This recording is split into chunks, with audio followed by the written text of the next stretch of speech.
Quand les nouvelles s'affolent, Métropole fait le point. Le point tous les matins, simultanément sur Radio et Télémétropole.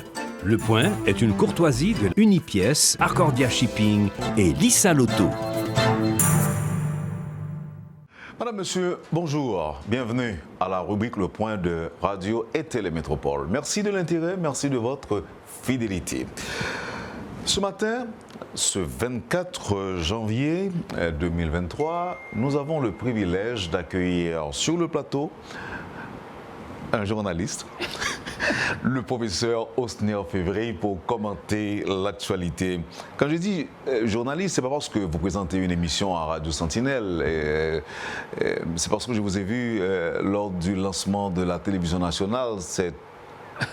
C'est une vidéo qui est... C'est le premier visage jamais vu, remarqué, à la télévision nationale. Oui. Donc, ça n'arrive pas, maître, que vous intimidez vos confrères journalistes quand ils se trouvent dans l'obligation de vous poser des questions? Mais non, du tout. Sauf que je réponds à toutes les questions, quelle que soit la question, et à ma façon. Mais quand même, parce que je sais que le journaliste est fait pour poser des questions, et à moi de répondre. À ce moment-là, je me transforme en celui qui répond, au lieu de celui qui pose des questions. On doit être d'accord que vous appartenez à l'ancienne école. Oui, et avec une certaine nostalgie, nous constatons aujourd'hui un ensemble de prises de position très courageuses, mais aussi l'absence de réserve. Et ça nous affecte. Ça fait mal. Oui, ça fait mal, ça fait mal. Parce que dans la trentaine, être le premier journaliste avec le premier visage jamais vu à la télévision, c'était un privilège. J'avais les privilèges d'un ministre. Mais attention, ce que les auditeurs et les téléspectateurs ne savent pas, c'est qu'à un certain moment, j'ai voulu être avocat, et avocat seulement. J'ai écrit au président de la République qui m'avait nommé comme le 3e personnage de la télévision.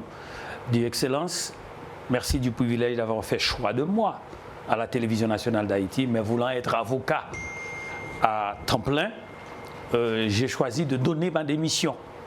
Donc à la trentaine, je savais donner ma démission. Vous avez osé dire ça à Jean-Claude Duvalier? Oui, mais il y a une phrase pour dire « je reste au service de la révolution ». Donc, oui. Et puis effectivement, ça a fait sourire le président. Et puis un jour, j'étais au Canada, j'ai appris d'un coup de fil de ma femme que je suis nommé secrétaire d'État. Donc, et je suis devenu par la suite son avocat au dernier moment de sa vie, parce que je l'avais connu à la faculté de droit.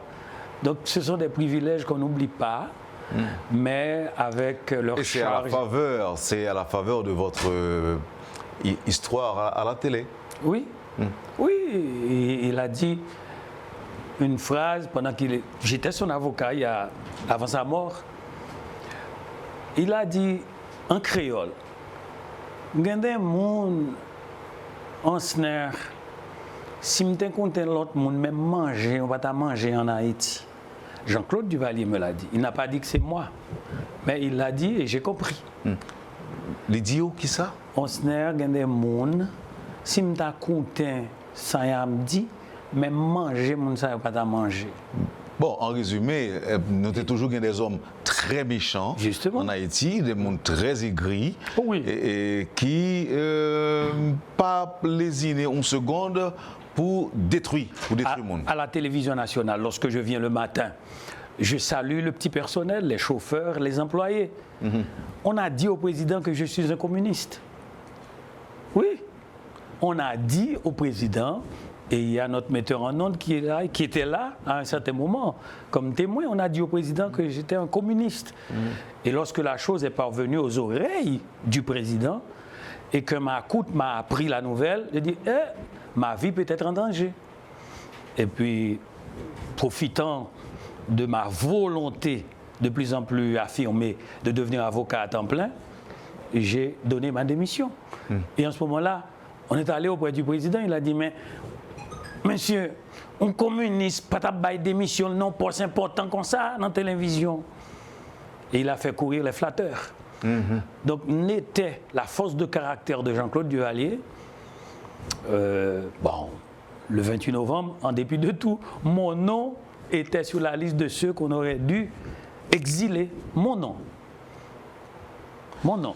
Et elle est encore vivante. C'est Madame Michèle Bennett Duvalier qui a fait retirer mon nom. Comme Liliane Pierre-Paul, comme Jean-Dominique, comme Hubert de Ronscré, comme professeur Grégoire Eugène, je suis directeur d'information au ministère de l'Information et des Relations publiques, avec mon ami Jean-Marie Chanoine. Je suis un fonctionnaire de l'État. Je suis conseiller au ministère de l'Intérieur. Je connais le président me connaît. On a mis mon nom comme homme devant être exilé.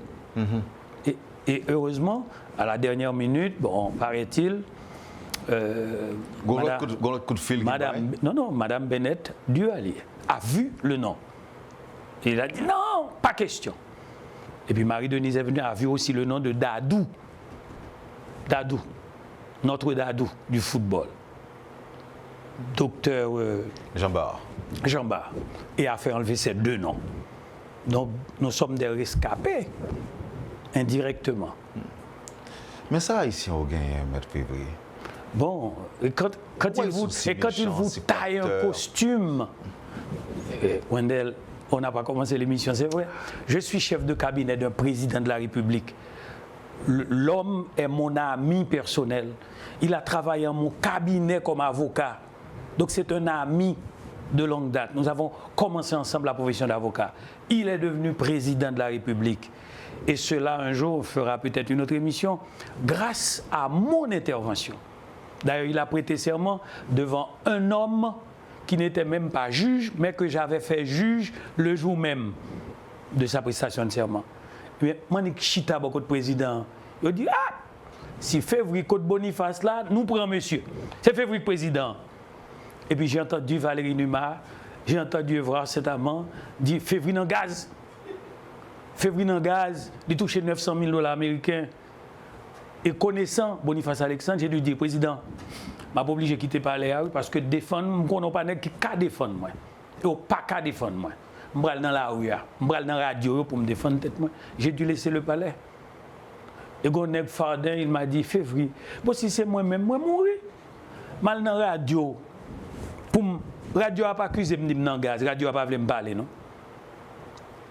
C'est président comme il me dit président, même venir chercher droit de réponse moi là, faut dire mettre radio à ça oui. Et puis ils ont appelé Léon Charles, le chef de la police, pour dire mais monsieur, c'est pas sérieux. Nous dit le non gaz. On a appelé Abraham, c'est alors que Abraham a dit mais mes amis, c'est moi qui t'ai fait commande gaz là. Et la tortue dit ah dans le pays ça a détruit mon vrai. Me dit oui mais pour mieux pas te dire rien. C'est pas jouet. Et c'est en fonction de ça. Si nous étions mettre là sous histoire là, nous n'allons pas même faire émission. Oui.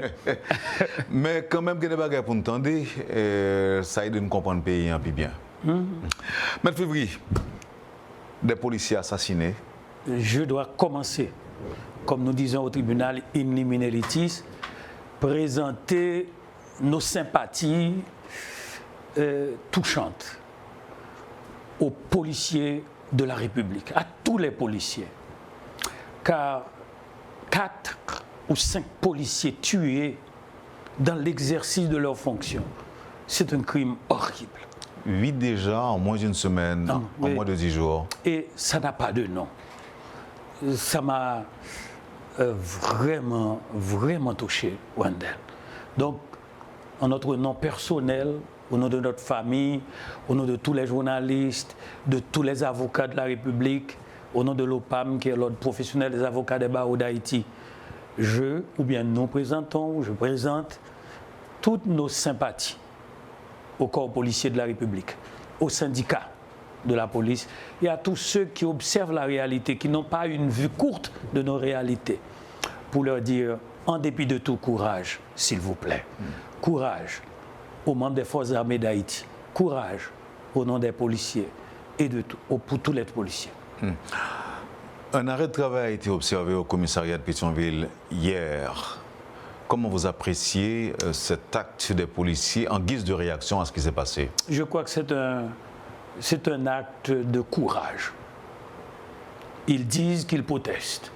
Et si on avait fait ça lors de l'assassinat des policiers au bicentenaire, peut-être qu'on n'arriverait pas là. Parce que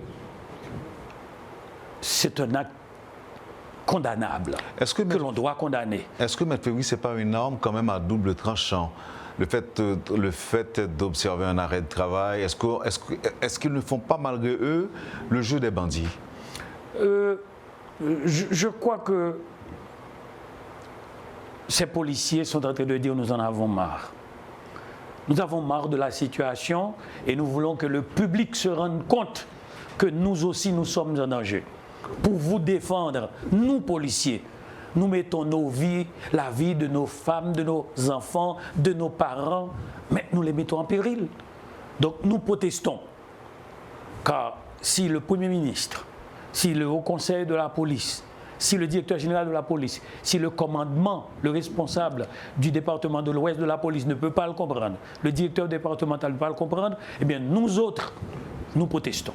Je crois que c'est un arrêt de travail qui doit être soutenu. Et moi, au 9 février, je soutiens cet arrêt de travail pour dire, voyez, ce qui peut arriver lorsque nous ne sommes pas dans les rues, lorsque nous n'exposons pas nos vies. Nous sommes policiers. J'ai deux types d'hommes dans ma vie que j'ai toujours respectés, à côté de celui de l'élément important des forces armées d'Haïti qui défend la sécurité du pays, c'est le policier et l'instituteur, l'enseignant, celui qui enseigne à nos enfants, celui qui m'enseigne, qui forme mon caractère, et puis le policier qui est dans la rue. Je respecte ces gens-là. Voilà pourquoi quand ils m'arrêtent dans la rue, eh bien je dis, messieurs, faites votre travail, voici mes papiers. Ah, c'est au 9 février, d'accord, merci de cette courtoisie. Mais je suis le premier à dire, continuez votre travail, messieurs, courage, parce que vous êtes en danger comme je suis en danger. Maître Février, des policiers sont tués, comme je vous l'ai dit il y a quelques instants, déjà 8, rien que dans la région métropolitaine. En moins de 8 jours. En moins de 8 jours, disons en moins de 10 jours. Oui. Maître Février, des policiers sont tués, des Haïtiens se font aussi tuer, kidnapper, le cas du professeur de ce matin. Dans sa résidence, professeur Buteau. Professeur Buteau est l'un des cas qui révolte. Oui. Rien que le week-end dernier, on parle d'environ une douzaine de cas d'enlèvement. Comment, Maître Février, sortir Haïti de ce cycle infernal de violence? On commence l'émission par la conclusion. Il faut négocier l'avenir d'Haïti avec la communauté internationale représentée par les États-Unis. Je répète, les malheurs d'Haïti, la douleur à laquelle nous faisons face, les malheurs de ce pays ne sont pas imputables aux seuls Haïtiens. Soukar l'a dit à plusieurs reprises. Le docteur Jean Fils-Aimé l'a répété. Stanley Lucas l'a dit à plusieurs reprises. Et d'autres citoyens, c'est le cas de Eslom Raymond, ils l'ont dit patriotiquement. Il faut négocier l'avenir de ce pays avec la communauté internationale représentée par les États-Unis d'Amérique. Voilà la vérité qu'il faut entendre aujourd'hui. Nous n'avons pas les moyens de faire face directement à ce plan macabre préparé contre nous, contre l'avenir d'Haïti. Et il y a deux façons seulement de voir que nous préparons l'avenir de ce pays. C'est d'avoir un ministre des Affaires étrangères patriote, compétent, expérimenté, digne, capable d'être en face de la communauté internationale pour négocier cet avenir. Aujourd'hui, on nous refuse le développement. C'est ce qu'a dit Hubert de Ronsquet depuis 1982. On nous refuse la possibilité d'assumer notre histoire. On nous ment à chaque instant. Par exemple, notre président, qu'il ait été élu ou nommé dans de bonnes ou de mauvaises conditions, il est assassiné dans sa maison. Dans sa chambre à coucher, sur son lit, et par qui? Par des forces armées étrangères, par des éléments qui sont membres d'une compagnie américaine, par l'argent américain transitant dans une banque dominicaine. Bref, on est en présence de quoi? on est en présence d'un coup d'État international, d'un crime transnational et d'un transfert de pouvoir. Mais nous répétons, le président est mort. Non. Il faut que les jeunes apprennent que dans la nuit du 6 au 7 juillet 2021, il y a eu un coup d'État international perpétré en Haïti. Au cours de ce coup d'État, il y a eu un crime transnational et il y a eu le transfert du pouvoir de Jovenel Moïse à une équipe d'hommes, par exemple Dr Claude Joseph, et que selon M. Daniel Poun, on l'a trouvé un petit peu moins malléable et on a choisi notre Premier ministre actuel parce qu'il est plus malléable. Ce n'est pas moi qui l'ai dit, c'est un gros fonctionnaire, un grand fonctionnaire du gouvernement américain. Donc ça veut dire que... de Daniel Foote. Daniel Foote. Yeah. Ça veut dire quoi? Ça veut dire que la souveraineté nationale de ce pays, l'indépendance de ce pays ne sont que théoriques. Et l'indépendance d'Haïti est domicilié actuellement à Washington, à Paris, à Ottawa et même à Santo Domingo. Dans ce contexte-là, Maître, on parle de la nécessité d'une intervention militaire avec quelques pays, le Canada, les États-Unis, éventuellement le Mexique. On a entendu le week-end dernier les propos tenus par Bob Rae, qui est ambassadeur du Canada aux Nations Unies, et qui a dit que l'option d'intervention n'est plus à l'ordre du jour, étant donné les circonstances qui ont porté le Premier ministre Ariel Henry à formuler cette demande. Les circonstances n'existent plus, ont changé. Donc, selon le Canada, ce n'est pas nécessaire. Mais pas plus tard que hier, on a appris que les choses n'ont pas changé du côté du secrétaire général des Nations Unies qui maintient qu'il faut en urgence une force internationale spécialisée pour venir résoudre les problèmes auxquels on fait face aujourd'hui. Bon, la question ne mérite même pas une réponse venant d'un patriote dessalinien comme Austin Février. Après 10 interventions en moins de 10 ans, nous n'avons pas besoin d'une 11e intervention. Mais il nous faut une certaine compréhension de notre réalité, pouvoir décider avec les ressources internes dans le cadre d'une coopération internationale. Parce qu'on ne peut pas demander à des gens qui ont commis des infractions de venir résoudre le problème par une enquête qu'eux-mêmes ils vont conduire. L'acte du 6 au 7 juillet, Wendell, dans tous les pays du monde, dans l'interprétation que donne le droit et la loi, c'est un crime, c'est un acte de guerre. Quand un chef d'État est assassiné par les membres des forces armées d'un autre pays, eh bien, c'est un acte de guerre. Même la Colombie, dont les citoyens ont participé dans l'acte, le 21 septembre 2022, à la tribune des Nations Unies, a demandé pardon au peuple haïtien. Parce qu'il a compris que c'est un acte de guerre. Mais vous savez que jusqu'ici, Haïti n'a jamais protesté de cet assassinat devant la Colombie, devant les États-Unis, devant les pays dont les ressortissants avaient participé dans ce crime. C'est un crime transnational au cours de ce coup d'État international. Alors, c'est un acte de guerre. Mais est-ce que notre jeunesse sait que...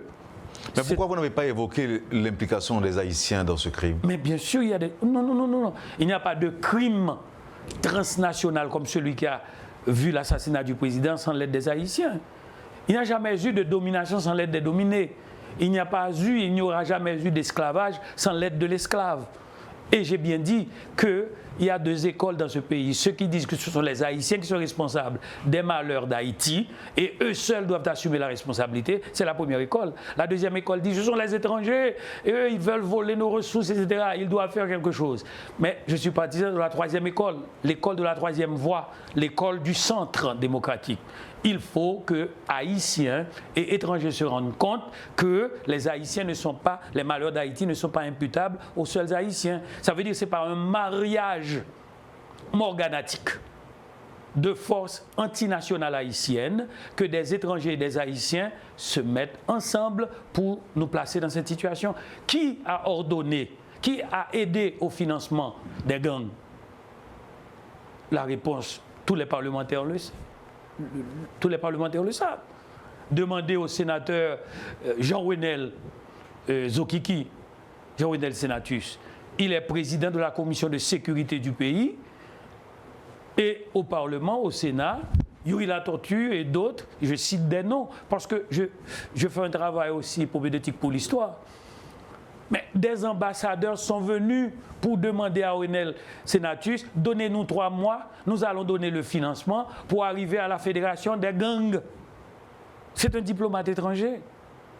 Voilà, alors que dans d'autres pays, il y a des services, des directions anti-gang. Chez nous, nous avons une histoire d'anti-gang, mais on est venu nous imposer une fédération de gangs. Au point que, comme criminologue, j'ai toujours dit et répété que ces enfants de 17 ans, avec leurs armes, quelque douloureux que soient les crimes qu'ils ont commis, mais ils sont des victimes. Ils sont des victimes de nos réalités sociales et politiques. Ma question reste encore pendante, Maître Févry. Oui, oui. Nous faisons face à la grande criminalité aujourd'hui en Haïti. Oui. Qui est-ce qui viendra nous aider à résoudre ce problème? Pourquoi vous pas posé aussi la question? Pourquoi refuse-t-on l'implication des ressources stratégiques de ce pays, les ressources humaines que nous possédons, pour qu'ils aident? Pourquoi on ne demande pas à Haïm les Rébus de présenter dans les 30 jours qui suivent, dans les 20 jours, 15 jours qui suivent, un plan ou un projet de sécurité pour le pays? Pourquoi ne pas demander qu'il consulte d'autres ressources de ce pays? Non, on n'a pas besoin d'Haïm les Rébus. Dès lors que vous aimez ce pays charnellement, dès lors que vous êtes un patriote bénévole, que vous ne voyez pas l'argent d'abord, que vous êtes sérieux, honnête, compétent, le système vous rejette. Le système n'a pas besoin de vous. Ariel, je voudrais bien vous aider. Oui, mais Himmler Rébu a un plan, un projet. Yuri Latortue a plusieurs fois l'a sanctionné, mais a proposé un plan. Mais qu'est-ce qui est arrivé? On a sanctionné Yuri et puis les Haïtiens se réjouissent. Ah, il y a un de moins. Qu'est-ce qu'il y a? C'est comme ça. C'est-à-dire, nous sommes frappés d'un syndrome sans nom. Nous nous réjouissons du malheur des autres. Du malheur des autres. Et nous nous plaisons. On a sanctionné des magistrats, on n'a pas certifié ceci, c'était un vagabond, un voyou, etc. Effectivement, ils peuvent avoir été des voyous. Ils peuvent avoir été des corrompus. Mais on ne fait pas ça à un pays. On ne fait pas ça à la justice d'un pays. Donc je mélange un peu les sujets. Mais... D'autant que c'est l'un des sujets que l'on aura donc à évoquer au cours de cette interview. Permettez-moi que j'annonce la pause et l'on reviendra pour parler justement de la certification au nom des magistrats. Tout de suite après la pause, évidemment. Poursuivez, madame, monsieur, la rubrique Le Point de Radio et Télémétropole. Le professeur Osner Févry, notre invité ce matin. À tout de suite après la pause. Le Point est une courtoisie de Unipièce, Accordia Shipping et Lissa Lotto. Bienvenue, madame, monsieur, à la deuxième partie de la rubrique Le Point de Radio et Télémétropole. Maître Osner Févry est notre invité ce matin. Et là, je veux dire qu'on n'est pas là pour faire le point sur un point, mais pour commenter l'actualité. Oui, la certification ou non des magistrats. La lecture du professeur Févry. J'estime que, en dépit des réserves que je vais souligner tout à l'heure, c'est un acte de grand courage des membres du Conseil supérieur du pouvoir judiciaire. Néanmoins, en droit, la forme a autant de valeur que le fond. La justice ne se nourrit pas de scandale. Ça a provoqué un scandale qui n'aurait pas dû être causé. Et on ne fait pas la justice avec ces formes de publication par certification ou non.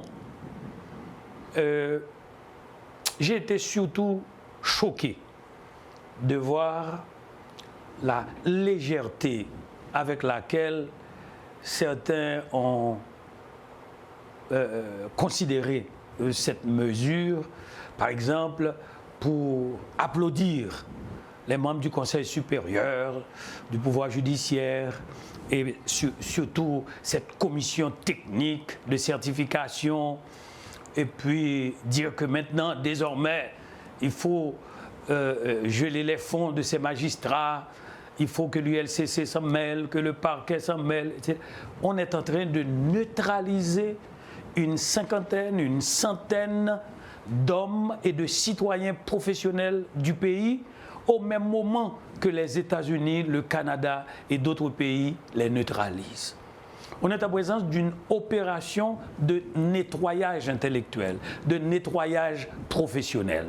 Et les gens à courte vue ne comprennent rien, ils applaudissent. Comme l'esclave qui voit qu'on frappe son confrère, ne sachant pas que demain c'est lui qui sera frappé, il est content, il se réjouit et il indique même à quel endroit on doit frapper son voisin, son confrère esclave. On ne fait pas ça à la justice d'un pays. Car quand vous dites que, écoutez, j'ai entendu très bien hier matin Maître Evans fils, bâtonnier de l'ordre des avocats de Fort Liberté, qui est membre du conseil, mais cet avocat, il a bien parlé, il a bien expliqué, mais sa cause est entendue. Mais chez des hommes comme moi, la cause plaidée n'est pas acceptée, parce que inacceptable. On ne vient pas me parler d'une commission technique de certification sans me présenter la loi qui a créé cette commission de certification. On me parle de vetting, mais qui est-ce qui a fait le vetting des vetteurs? J'ai toujours aimé, comme prédicateur de l'Évangile, la méthode Jésus. Quand on a présenté la femme adultère auprès du maître, il a dit que celui qui est sans péché lui jette d'abord la première pierre. Il s'est attaqué à la conscience des accusateurs. Donc on ne vient pas ainsi pour vous dire la commission de certification a trouvé que qui êtes-vous certificateur? Qui vous a certifié? Qui était-il? On ne fait pas ça. Et surtout, mon point, je dis bien que c'est une belle initiative. La loi, il y a deux textes de loi. Oui, mais vous questionnez quand même la crédibilité, l'honnêteté des vetteurs, pour vous répéter, maître. Pas leur crédibilité, pas leur honnêteté, mais la légalité de leur action. Parce que tout au Conseil supérieur du pouvoir judiciaire. Mais est-ce qu'ils ne se sont pas inspirés? Est-ce qu'ils ne se sont pas inspirés de la loi? D'ailleurs, ils l'ont dit, de la loi. Bien sûr. Portant création du CSPJ. Bien sûr, il y a deux textes de loi, Wendell. Deux lois qui fixent et qui déterminent, un, le statut du Conseil supérieur du pouvoir judiciaire et le statut du magistrat haïtien. C'est la loi du 13 novembre 2027 et une autre du 27 novembre 2007, pardon. La loi du 13 novembre 2007 et la loi du 27 novembre 2007. Dans ces deux lois, il n'y a que la deuxième loi, celle du 27 novembre, qui mentionne 3 fois le mot certification. Écoutez, la première, d'abord c'est un article, je crois que c'est l'article 37, dans la deuxième loi. D'abord, c'est l'article, je crois que c'est 37, je suis sûr. En tout cas, c'est l'article 37. Ensuite, l'article 68 et l'article 70. Seulement 3 fois. La première fois, il est dit que les magistrats actuellement seront certifiés par le premier conseil supérieur. D'accord? Mais en collaboration avec le ministre de la Justice. La deuxième fois que le mot certification est utilisé, c'est à l'article 68 de la loi du 27 novembre, l'article 68, et la troisième fois, l'article 70. Que dit le premier article, soit 37? Il dit les membres actuels du Conseil supérieur du pouvoir judiciaire qui sont nommés par le chef de l'État, ils seront certifiés. Ils seront certifiés. Comment? De concert avec le ministère de la Justice. L'autre article, c'est l'article 68, qui dit en attendant l'installation des assemblées communales, départementales et communales, Une procédure de nomination des juges se fera après certification dans les conditions prévues par le décret du 28 août 1995 relatif à l'organisation judiciaire. C'est-à-dire que les juges continueront à être nommés par le président de la République et sur rapport du ministre de la Justice. Ensuite, la troisième fois et la dernière fois où le mot certification est mentionné, il dit, c'est l'article 70, une procédure, écoutez bien Wendell, une procédure de certification des juges et des officiers du ministère public est organisée par le Conseil supérieur du pouvoir judiciaire conjointement avec le ministère de la Justice et de la Sécurité publique. C'est le dernier article de cette loi du 27 novembre 2007. Quelle est cette procédure? Quand est-ce qu'elle a été préparée, votée, publiée? Parce que quand on parle de procédure... Question qui a été posée à l'avocat hier. Oui. Et vous avez dit avoir entendu, maître. Oui, maître.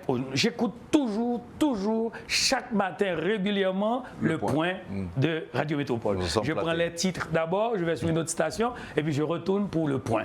Chaque jour. Félicitations, Wendell. Merci à Métropole d'avoir gardé pendant toutes ces années la ligne de neutralité politique, sociale, idéologique, mais surtout l'objectivité.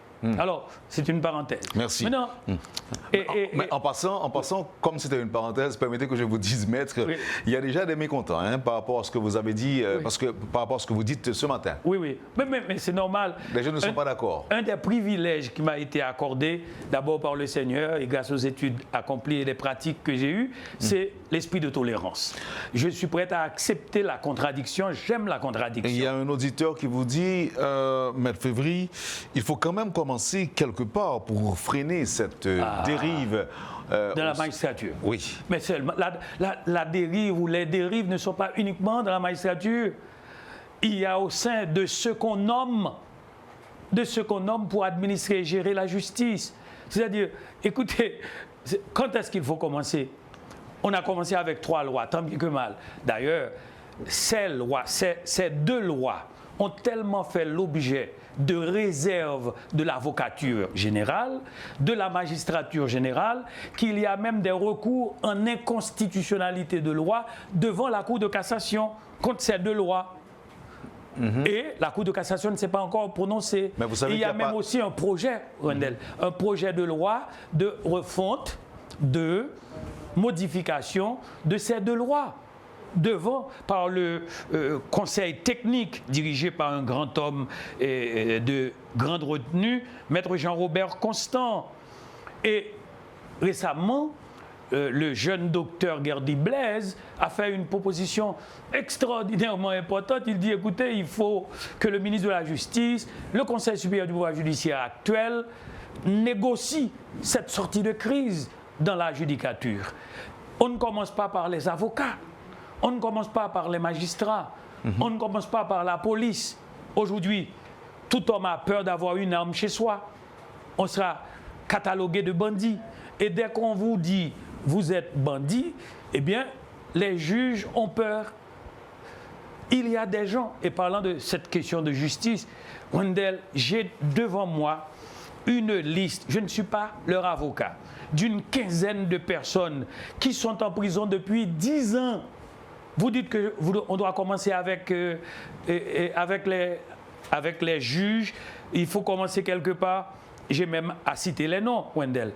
Wilden Charles, Fresner Pierre, Éclair Délicieux, Jean-Richard Losandieu, Fabienne Christiane Alexandre, Margaret Charles, Félix Delva, 8 ans en prison, Kimley Théard, Enoch Alexis, Herbie Emmanuel Louis, Marco Andy Janvier, Edner Délicieux, Jean-Fleury Michel, Cherson Sanon, 10 ans, il vient d'être libéré il y a seulement une semaine.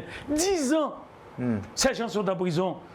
Mais écoutez, mais qui les a mis en prison? La police les arrête, les juges disent sans interrogation parfois, sans aucune considération sur le dossier, allez au pénitencier national. Et les gens des droits humains, défendant les droits humains, eh bien ils disent que c'est à bon droit qu'on arrête ces bandits. La police a même inventé une opération qui s'appelle opération arrimage. Et on arrête les gens sans défense, et il arrive même parfois, Wendell, c'est triste. les noms des gens sont changés avant d'entrer dans une cellule. On leur change leur identité. Jean-Claude Pierre devient Pierre Claude. Et puis vous demandez pour Jean-Claude Pierre, on ne sait pas, et depuis 5 ans, 6 ans, 7 ans, 8 ans. Si ça ne touche pas cet auditeur, si ça ne touche pas ce téléspectateur, moi, écoutez bien, comme professionnel. Il y a un auditeur qui vous dit, vous êtes en train de défendre les juges, alors que ce sont ces juges-là qui envoient en prison les prévenus. Merci beaucoup. Ce qu'il n'a pas compris, cet auditeur, c'est que c'est toute une chaîne. C'est la police qui les arrête, qui les emmène au juge, et ce juge a peur pour sa famille et pour son... Il y a des juges qui ne peuvent pas relaxer des gens. Les juges, une fois nommés, ce qu'ils ne savent pas, c'est qu'on nomme au poste, soit comme juge, soit comme fonctionnaire, des gens frappés de vulnérabilité. Je ne défends pas les magistrats. J'allais justement vous le dire, Maître Février. Oui. Est-ce qu'on ne devrait pas se montrer beaucoup plus précautionneux, vous et moi, pour éviter que les gens nous prêtent des intentions, notamment que j'invite Maître Février pour venir, par exemple, prendre la défense des magistrats non certifiés? Et c'est ça... tous mes proches vont dire c'est exact Wendell. Non, je ne suis pas venu défendre des magistrats soupçonnés d'être des corrompus, d'absence d'intégrité morale et surtout d'être des gens qui vendent la justice. Voilà pourquoi j'ai toujours aimé un prophète qui s'appelle Amos. Il dit, quand dans un pays vous vendez le juste pour une paire de sandales, vous construisez maison sur maison avec le sang des malheureux et ensuite vous vous présentez devant l'Éternel avec vos gosiers remplis d'iniquité, je ne prends pas plaisir à vos prières. Donc, j'aime Amos. Je ne saurais cautionner la corruption de nos magistrats, mais aussi la corruption de nos policiers et aussi la corruption des hommes d'affaires. La corruption des avocats, car la corruption, c'est une infraction plurielle. Le corrompu et le corrupteur se mêlent de la question au point que les victimes aussi peuvent devenir des victimes consentantes dans ce processus. Maintenant, ce que je suis en train de dire, c'est un travail bien fait. Pardon, ce n'est pas un travail bien fait, c'est un bon début. Mais on ne devrait pas commencer par là. Quelle a été votre réaction, Maître Février, quand le président Jovenel Feu avait affirmé à Paris que forcément nommer 50 juges corrompus? C'était quelle réaction t'es gagné là ça? Je dis, on est en présence d'un président animé de bonne volonté mais naïf. C'est pas une déclaration à faire. Donc c'est ça qu'on t'a dit là ça? Oui, c'est pas une déclaration à faire. C'est pas une déclaration à faire en Haïti et particulièrement à l'étranger. Vous êtes chef d'État. On vous a soumis une liste de 38 magistrats, vous les avez nommés, eh bien, vous passez des instructions pour qu'ils soient tous, lorsque vous êtes touché de leur état, de leur situation de corrompus, de corrupteurs, ou de corrompus, de corruption, vous demandez qu'ils soient révoqués. Donc, ce que je suis en train de défendre, ce n'est pas tant l'intégrité des magistrats qui sont corrompus et que le CSPJ tente de mettre en situation d'ordre d'état de nuire. Non, je suis en train de dire, est-ce que le CSPJ n'aurait pas dû avoir une vision plus large de la situation et éviter ce qui est arrivé à ce citoyen? Je crois que son nom, c'est Maître Georges, le magistrat Georges, qui est victime d'une AVC en apprenant la nouvelle. Les gens à vue courte ne voient que la personne du juge corrompu. Mais si vous ne voyez que la corruption de ce magistrat, il faut aussi tenir compte de la situation dans laquelle il se trouve au niveau de son père, de sa mère, de sa femme, de ses enfants, de ses proches, en publiant cette liste de certification ou de non-certification. D'autant plus que le mot certification ne se trouve que 3 fois dans les 2 textes de loi qui régissent le Conseil supérieur du pouvoir judiciaire et de la magistrature, et la procédure de certification n'a pas encore été adoptée, votée par une loi. Vous tentez une entreprise louable. Maître Février. Mais malheureusement, c'est mal fait. Quelle est la voie que vous suggérez, la voie à suivre pour exercer un droit de recours, je dirais? Est-ce possible? Je crois que Maître Gardy Blaise, jeune docteur en droit, vient de faire une proposition et je salue Maître Blaise. Blaise, continuez et ne changez pas, s'il vous plaît. Alors, qu'est-ce qu'il y a? Il faut une rencontre. Parce que, premièrement, il n'y a pas encore une décision arrêtée, contrairement à ce qu'a dit Maître Fils. La décision n'est pas une décision arrêtée. Ce sont des recommandations. Et le Conseil supérieur du pouvoir judiciaire, après ces rapports de certification et de non-certification, il doit les envoyer au ministère de la Justice. Et le ministre de la Justice doit transmettre au président de la République pour qu'en Conseil des ministres, le président décide. D'après la loi de 1995 sur l'organisation judiciaire, ce n'est pas le Premier ministre qui nomme. Oui, il peut nommer sur instruction du président de la République. Les juges sont nommés par le chef de l'État. Donc, maintenant qu'on n'a pas chef d'État. Écoutez, justement, mais ils auraient dû savoir qu'ils sont en train de préparer un chemin raccourci pour entrer dans l'illégalité.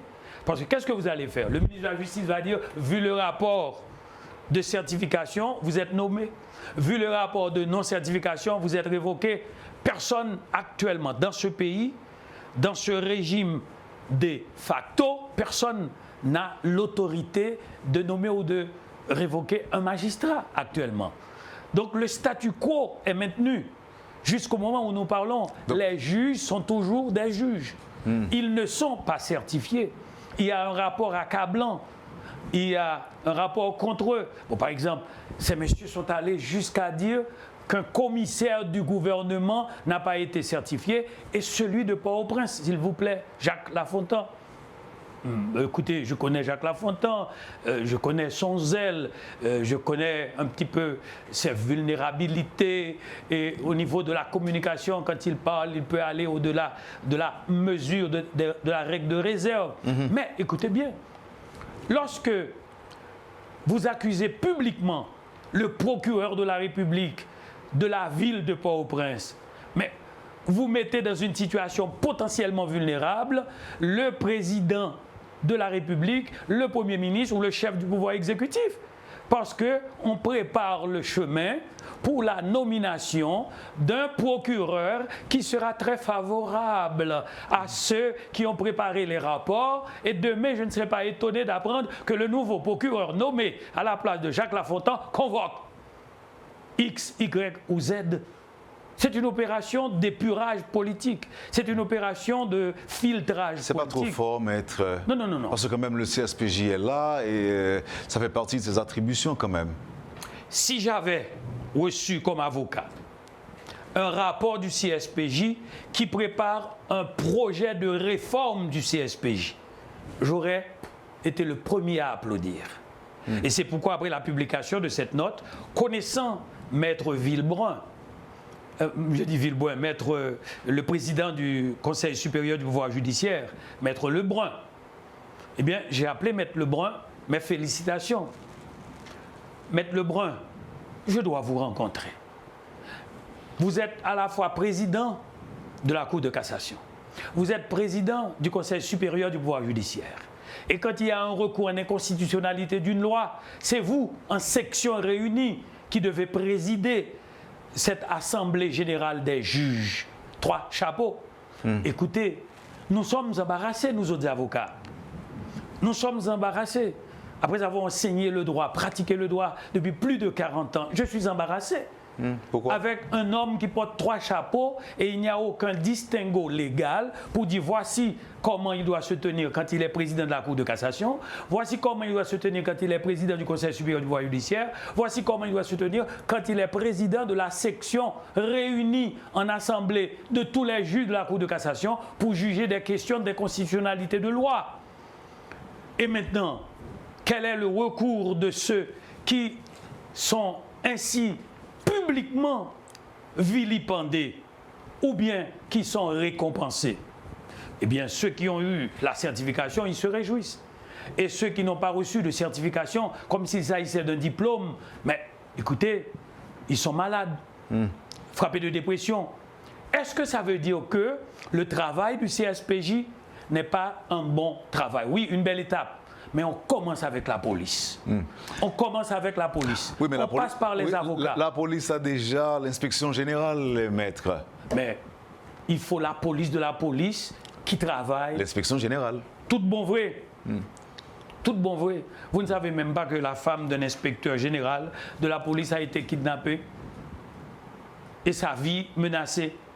Donc, il faut des atouts. Bon, quand l'inspecteur général de la police, l'inspecteur général de la police, oui. Écoutez, bon, version port là, d'ailleurs, c'est clair. Oui. Ou affirmer son bon travail, un bon début, mais il mal fait. Ou pas d'accord. Ou seulement pas d'accord avec Jean le fait. Oui, ou pas d'accord avec Jean le fait. Non, ça me devait dire, Maître Février, c'est que ce n'est qu'une position par rapport à ça que me fait là déjà. Nous recevons Maître Madistin qui me positionne clairement. Moi, étant de plusieurs représentants d'organismes de défense des droits humains, IMD gagne un représentant CSPJ, je dis à Mgain qui n'est pas d'accord avec le travail là. Discordante. Au moins, à Métropole, on a fait l'équilibre. C'est ça. On a fait l'équilibre et m'espérer que mon pape trop mécontent. Et, non seulement pas trop mécontent, mais s'il vous plaît, vous ne pas ma personne ni la personne de Wendell. On nous texte de loi, et puis on nous tout. Il y a pour nous quand même. Oui, bon, c'est fort en Haïti. Justement, en Haïti, il y a pour. Et bon, j'ai l'impression que Mounio a oublié pour mes travail qui était fait avant. Il a oublié Maître Madistin, il a oublié CSPJ. Il y a absolument au 5 février qui dit lui-même n'est pas d'accord et il a pensé que vous venez défendre des juges corrompus. Des juges corrompus. Bon, voilà. Merci. Mon fils m'a dit ce matin, attention pour ne pas que vous venez défendre un bon magistrat corrompu. Il m'a dit ça ce matin, lorsque je lui ai dit que je serais sur Métropole. Donc ne t'en fais pas mon fils, je ne défends pas des magistrats corrompus, je suis contre la corruption des magistrats, mais aussi contre la corruption des avocats. De ceux qui se disent avocats qui ne le sont pas. Il faut ce travail. D'ailleurs, les rumeurs disent... Le problème comme ça, tout qui est posé pour les magistrats, problème de parcours académique par exemple. Justement, donc, mais il faut ce travail au niveau de la police. Il faut ce travail au niveau de l'avocature, avocat qui pas avocat, au niveau de tous les barreaux. Negladou, il présente un mémoire d'abord, son l'autre mémoire copié dans la faculté de droit, et puis il met non là-dedans. Donc, ça veut dire que nous avons un gros problème dans la justice là. Mais on n'attaque pas sectoriellement ainsi les solutions apportées à la justice par le scandale. Moi-même, ça touche, je connais qui Jean pays, ça, mon méchant. Ou ennemi en Nicalel inventons lettre, li voyel. Qui leur t'a coûté juge ça, que vous pouvez plainte pour l'IA? Ou mettez-le en face, moun qui est accusé là. Mais monsieur dit que c'est à partir des faits que vous pas voulez certifier des avocats. Des faits. Immédiatement, les Saoudis, les juges suivants sont mis en disponibilité. Vous préservez l'image du système parce qu'il y a la solennité de la magistrature. Est-ce que le système jusque-là avait une image, Maître Février? Parce que c'est chaque jour, nous entendons parler du système judiciaire qui est décrié, magistrat qui fait partie de la mafia de la terre, avec la police, avocat par exemple, nous entendons ça chaque jour. Il n'y a pas jamais pour compte. La mafia judiciaire est trilogique. Police, avocat, juge. Oui, c'est ça me dit. Oui. Police, avocat, juge. Mais là, on prend juge seulement. Dis-moi qu'il a fait la justice avec avocat, les faux avocats. Dis-moi qu'il a des policiers qui ne sont pas des policiers. Non, mais les avocats ont leur barreau quand même. Oui, ils ont leur barreau, mais c'est pas quoi.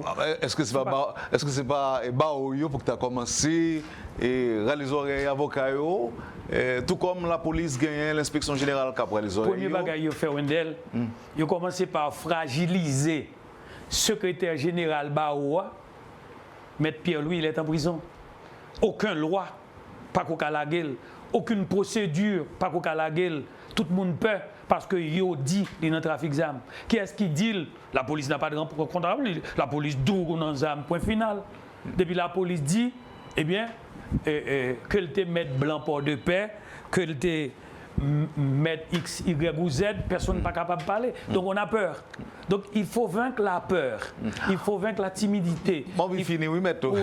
Moi, je finis avec... Ça ne va pas parler de congrès patriotique haïtien. Bon, pas oublier pour congrès, nous avons fait une émission oui, déjà. Mais jusqu'ici. Nous avons toujours retourné sur lui. Oui. Mais tu as une petite réaction tout court sur HCTA. Oui. Le Haut Conseil de transition.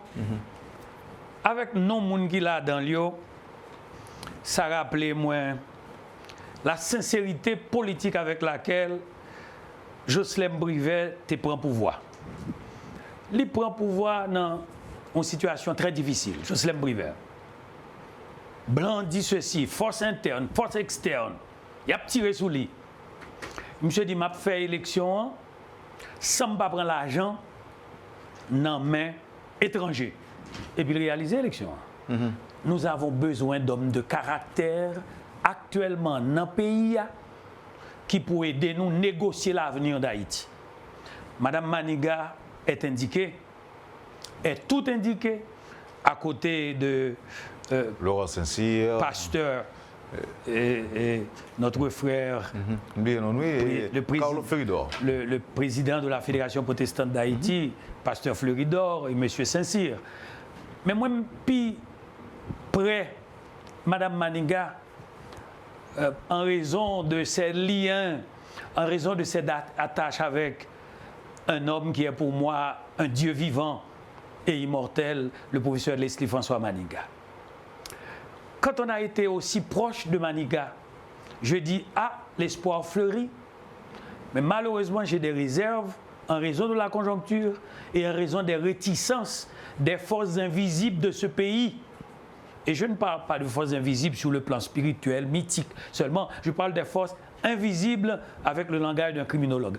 Forces invisibles dans le langage de celui qui est un observateur de nos réalités sociales, force économique, force sociale, force politique, etc. Est-ce qu'il y a quitté une chance pour qui ça n'ait pas de fait simplement président provisoire de la République? Il y aurait beaucoup plus de chances. Et vous parlez de Mme Maniga. De Mme Maniga. Par exemple, je pense, on a un moyen, il a tiré sous parallèle, il prend pour un coup d'État dans l'armée, ambassadeur américain en relais. Monsieur le Président, vous êtes, paraît-il, en difficulté. Les États-Unis d'Amérique, le gouvernement américain, l'ambassade américaine peuvent vous aider, vous venir en aide. Non, monsieur l'ambassadeur. Toutes mes excuses, mais c'est une question haïtienne qui est en train d'être réglée. Et le président de la République, en difficulté... Nous sommes en 1988. Il raccroché. Ça, c'est Maniga. Maniga arrivé à Santo Domingo. Un journaliste paraît devant. Monsieur l'ambassadeur, monsieur le président, nous avons appris que c'est Prosper Avril qui fait le coup contre nous-mêmes et on te fait confiance. Hey, monsieur, journaliste, de grâce, s'il vous plaît. Vous faites allusion à un général des forces armées de mon pays. Plus de respect, s'il vous plaît. L'homme est exilé par les mêmes forces armées que le te défendant. On demande à Leslie François Maniga de donner la tête d'un colonel qui est impliqué jusqu'au cou dans la drogue. Il dit non, américain, je ne prends ça. Je m'appelle Leslie François Maniga, président constitutionnel de la République d'Haïti. Si vous avez un dossier contre lui, en français, transitez-moi ce dossier par le biais du ministère des Affaires étrangères, je le fais examiner par mon ministre de la Justice et je vous donne une réponse. Mais pas question, c'est Maniga. Là, en exil à Porto Rico, on dit écoutez, au cas tourner dans le pays, nous allons vous offrir les forces nécessaires contre les forces armées qui vous ont donné. Pas question. Je suis firministe. Que diraient mes amis si je tourné dans le pouvoir avec l'avion ou le bateau d'un Américain? Ça, c'est Maniga. Donc, quand nous entendons que yon Maniga tout près pouvoir, mais là, nous réjouissons un peu. Mais est-ce que madame aura les atouts et les moyens nécessaires à une politique de Leslie François Maniga pour influencer les forces des ténèbres qui nous envahissent aujourd'hui? C'est ma question et je n'ai pas de réponse. Bon auditeur qui dit qui a fait l'élection de Maniga? Qu'est-ce qu'il a fait? Les forces armées. Et alors? Non, ce qui sont Non. C'est les forces armées qui étaient fait, oui. Mais c'était comme la question de Toussaint Louverture. Les Français débarquent dans le pays, on demande à Toussaint, vous voulez combattre les Français, où est-ce que vous allez trouver des armes? Il dit, mais non, dans vos entrepôts, dans vos arsenaux. Donc, il y a eu une percée louverturienne, comme il a dit. Aujourd'hui encore, c'est pourquoi nous demandons à Ariel Henry, attention, n'antagonisez pas. Ne vous antagonisez pas avec les Américains, pas entrer en conflit avec les Américains, mais il faut négocier l'avenir de ce pays en négociant cet avenir avec les Américains. Si on est dans Gouma avec les Américains, nous sommes tous perdus. Vous pensez que le fait? Me dit ça, mais ça me dit encore. Je connais le docteur Ariel Henry que je respecte et qui me respecte. Il dit, Doc, sauvez-vous. Il serait prêt à le faire, non? Non, je dis, Doc, sauvez-vous pour sauver le pays pour vous sauver. Nous devons négocier l'avenir de ce pays avec les Américains. J'aime beaucoup la posture politique et sociologique historienne de Dr Jean Fils-Aimé. C'est un homme à écouter. Et Dr Fils-Aimé, continuez. Il explique tout bagaille en détail.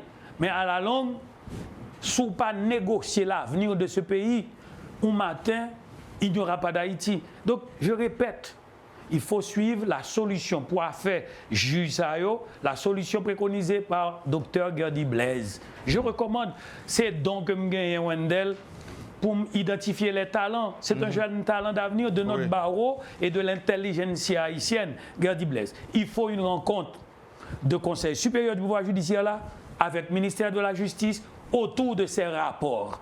Et les juges, certifiés ou non, doivent continuer leur travail parce qu'ils sont encore juges, ils sont encore magistrats. Et je dis à Jacques Lafontaine, continuez le travail, mais suspendre faire interview dans la radio. On va préconiser des ordres, mettre là. Non, c'est justement, ça sont des ordres intellectuels qu'a fait, sont des ordres idéologiques qu'a fait, sont des ordres sociaux qu'a fait. Nous recommander, une pause pour qu'il y ait une rencontre au ministère de la Justice. C'est la loi. C'est la loi qui recommande, la loi de 2007, novembre 2007. Il dit, toute bagaille CSPJ a fait, il doit faire avec le ministère de la Justice. Merci, Maître Février. Merci, Maître Oster. Moi, c'est moi pour remercier Wendell. Sauf que, moi, 10 solutions, les nous films mettons ensemble, nous devons organiser un congrès patriotique haïtien, comme on l'avait fait à un certain moment. Sans aujourd'hui, nous avons fait, nous avons tourné et nous avons fait ça à un seul point. Le congrès patriotique haïtien. Comme on l'avait fait la dernière fois. Oui, c'est ça. Vous avez suivi, madame, monsieur, la rubrique Le Point de Radio et Télémétropole. Merci de nous avoir acceptés chez vous. C'était Maître Oster Février, l'invité de ce matin. Passez une bonne journée avec nous et à demain. Quand les nouvelles s'affolent, Métropole fait le point. Le point tous les matins, simultanément sur Radio et Télémétropole. Le point est une courtoisie de Unipièce, Accordia Shipping et Lissa Lotto.